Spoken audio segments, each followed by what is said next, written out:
বাসার সবাই এই পাকোড়াটা খেয়ে তো অনেক বেশি প্রশংসা করছিল যে অনেক মজা হয়েছে এবং অনেক মুচমুচে হয়েছে। অনেকে পাকোড়া তৈরি করতে গেলে নাকি মুচমুচে হয় না, আবার খেতে তেমন মজা লাগে না। তো আসলে এর কয়েকটি গোপন টিপস রয়েছে, যেটি আজকে আমি আপনাদেরকে এই ভিডিওতে বলে দেব। যে টিপস গুলো ফলো করলে আপনাদের পাকোড়া হবে মুচমুচে আর খেতে হবে ভীষণ মজার। তো এর জন্য এখানে আমি ডাল বেটে নিয়েছি। ডালটাকে কিন্তু পুরোপুরি আমি একেবারে মিহি করে নেইনি। আর নিয়েছি পুঁই শাক।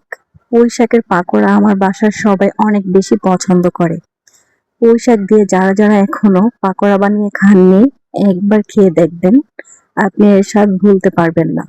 পুঁই শাকগুলোকে খুব ভালোভাবে ধুয়ে তারপরে দেখেন আমি এভাবে চিকন চিকন করে কেটে নিচ্ছি।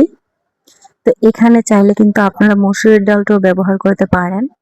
আমি কিন্তু এখানে দিয়েছি বুটের ডাল।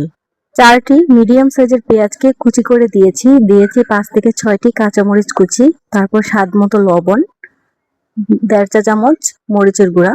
এখানে মরিচের গুঁড়াটা আমি একটু বেশি পরিমাণে দিয়েছি 1/2 চা চামচ হলুদ গুঁড়া।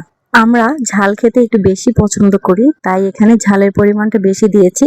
আপনারা যদি কম পছন্দ করেন কম দিতে পারেন, তবে পুঁই শাক দিয়ে পাকোড়া বানালে একটু ঝাল ঝাল হলেই খেতে বেশি ভালো লাগে।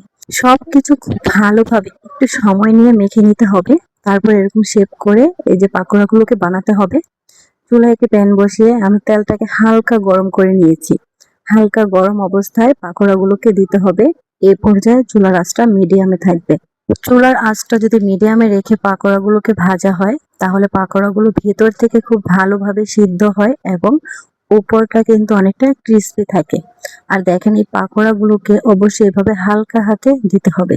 যদি আপনারা অনেকটা চেপে চেপে দেন তাহলে কিন্তু ভালো লাগবে না খেতে, পাকোড়াগুলো মুচমুচে হবে না।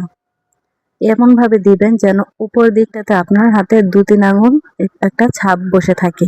আপনি যখন পাকোড়াগুলো বানাবেন তখনই বুঝতে পারবেন। দেখেন আমার আঙুলের ছাপটা কিন্তু দেখা যাচ্ছে। পাকোড়াগুলো যদি একটু পাতলা পাতলা করে আপনি ভাজেন, তাহলে কিন্তু অনেকটাই ক্রিস্পি হয়, ভেতরটা ভালোভাবে সিদ্ধ হয়ে যায় আর খেতে অনেক ভালো লাগে। যারা এই পর্যন্ত কষ্ট করে আমার সঙ্গে থেকেছেন, ভিডিওটা দেখেছেন, তাদেরকে অসংখ্য ধন্যবাদ।